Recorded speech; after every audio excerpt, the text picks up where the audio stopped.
आपण समस्त को नमस्कार। मो निशिकांत खुंटिया आउ एक मूल्यबोध भित्तिक गुरुत्वपूर्ण वीडियो को मो यूट्यूब चैनल माध्यम आपण निकट में उपस्थापन करुच्ची। यदि प्रथम थर पर मो चैनल को देखुवे निश्चय आपण सब्सक्राइब शेयर और लाइक करेंगे बोली मोर आशा और विश्वास। यही वीडियो शेष पर्यंत आप देखा मोर निवेदन जद्वारा अशांत मन में रोकवा मनीष सामान्य आश्वस्त लाभ करेंगे बोली मोर आशा। भगवान बुद्ध कहते दुखर कारण हूँ कामना, कामना ही दुखर कारण। आ कामनार विनाश रे दुखर विनाश। आजिकल ये वस्तुवादी दुनिया रे प्राय समस्ते कामनार अंध। आज ये वीडियो माध्यम मो अहंकार ही दुखर कारण संबंध में तथ्य उपस्थापन करी। कारण अहंकार एवं कामना मध्य गभीर संपर्क अच्छी।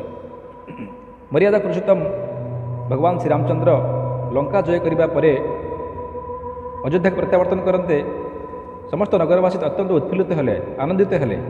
जय श्रीराम ध्वनि रे नगर कंपु थाए, गगन पवन प्रकंपित होउथाए। राम नाम समस्ते उल्लसित। यही समय महावीर हनुमान को मन में सामान्य अहंकार आसिला। तांका मन में आसिला मो बिना भगवान रामचंद्र केवल लंका विजय करिपार नथान्ते, किंतु कहीं मोर जयगान करूनाहांती, समस्ते राम जयगान करुचंती। ए प्रकार अभिमान, ए प्रकार अहंकार मन भीतर आसिला। लक्ष्मणंकर शक्तिभेद हो राम लक्ष्मणंकर नागपाहसर मुही चेष्टा कर उद्धार करी, किंतु कई हेले मो ना जप करूना कि मो ना धरूना। ए प्रकार अहंकार बा अभिमान मन भीतर आसिला। भगवान तो अंतर्जामी, भगवान राम अंतर्जामी, से परम पुरुष, सर्वशक्तिमान, सर्वविद्यमान, सर्वज्ञाता। से हनुमान ए अहंकार को जानीपारे एवं भक्तश्रेष्ठ को अभिमान को भांगा निमंते एक उपाय अवलंबन कले। उपाय अनुसार से हनुमान को डाकी कहले, हे श्रेष्ठ वीर, तुम बिना लंका विजय असंभव थिला। तुम उपर मु बहुत प्रसन्न। निज क्लांति को दूर करने निमंते जंगल को जाओ आ मन भरी फल भक्षण कर, आनंद रे विचरण कर। हनुमान मन खुशी रे जंगल चलीगले। जंगल में पहुँचा पर जहाँ देखिले आखि को विश्वास करें ना। समस्त पशु एक मुआ ही दौड़ था प्राण विकल से अटके चेष्टा कले, किंतु कई हेले कर्णपात कले ना। बरं किसी पशु कहले, यदि बंचार इच्छा अच्छी तो तुम्हें आम सह पलि आस, एक भयंकर राक्षस आम पछरू आक्रमण करुच्ची। हनुमान श्रेष्ठ वीर थे। से भाविले पृथ्वी में एपरी वीर किए परास्त कर पछपटू आसुवा राक्षस को सामना कले और से राक्षस सह हनुमान घमाघट लड़ाई आरंभ होला। किछ समय पर हनुमान निजक असहाय मन कले और राक्षस गिलवाक आरंभ होला, उद्यत कला।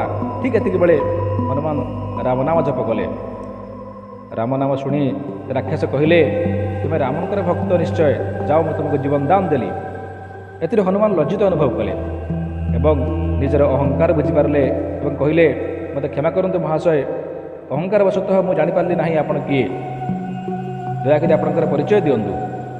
राक्षस कहले, मुझे कबंध राक्षस, नारायण परम भक्त, अभिशप्त हो जंगल में बुलूची। तो आप अनुमान करंतु, यदि भक्तश्रेष्ठ हनुमान, अर्जुन, देवश्री नारद भरी व्यक्तिविशेष अहंकार पर लज्जित, तेबे आमे समस्ते धन एवं बाहुबलर अहंकार को नहीं केते दिन बंचिबा एवं अन्य को हीनमान करिबा केते दिन? सबकिछि धन एवं बाहुबलर समाधान पाई चेष्टा करिबा केते दिन? अन्य को निज इच्छा रे केते दिन बांधिक रखिबा बा बाध्य करिबा? अन्यर अधिकार को सम्मान न देबा केते दिन? बड़ मान को असम्मान करिबा केते दिन? निजर अहंकार बल रे ये जीवन क्षणस्थायी।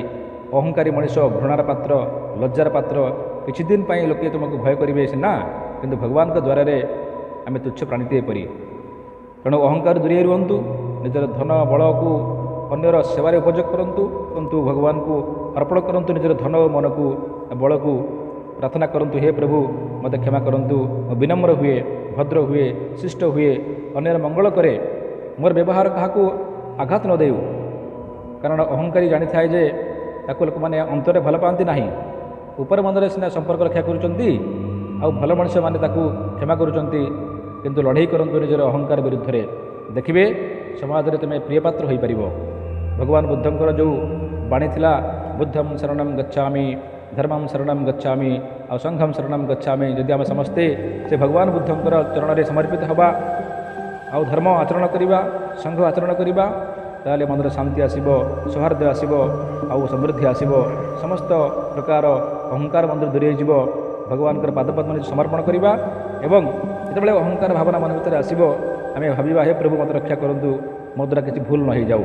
ଆଜିର ଭିଡ଼ିଓରେ ଏତିକି ନିବେଦନ ଯେ ଆପଣମାନେ ମନକୁ ସଂଯମ କରିବେ, ଅହଙ୍କାର ବଶତଃ କୌଣସି କାହାକୁ ଦୁଃଖ ଦେବେ ନାହିଁ, ଯାହାଦ୍ୱାରା ଆପଣ ଶାନ୍ତିରେ ବଞ୍ଚିବା ସହିତ ଆପଣଙ୍କର ପରିବାର, ଆପଣଙ୍କର ସଜ୍ଜନବୃନ୍ଦ, ଆପଣଙ୍କର ପଡ଼ିଶା, ଆପଣଙ୍କର ସାମାଜିକ ଲୋକମାନେ ମଧ୍ୟ ଶାନ୍ତିରେ ବଞ୍ଚିବେ। ଅହଙ୍କାର ହେଉଛି ମଣିଷର ଏକ ରୋଗ, ଏକ ନକାରାତ୍ମକ ଅନୁଭବ, ଏକ ନକାରାତ୍ମକ ଗୁଣ, ତାକୁ ଆମେ ଦୂରେଇ ଦେବା ଉଚିତ, ଯାହାଦ୍ୱାରା ଆମେ ଶାନ୍ତିରେ ରହିପାରିବା। ସମସ୍ତଙ୍କୁ ନମସ୍କାର। ଆଉ ଆଶା କରେ ସମସ୍ତଙ୍କୁ ଭିଡ଼ିଓ ଭଲ ଲାଗିଥିବ ଏବଂ ସମସ୍ତେ ଭିଡ଼ିଓକୁ ଆଦର କରିବେ ବିଶ୍ୱାସ।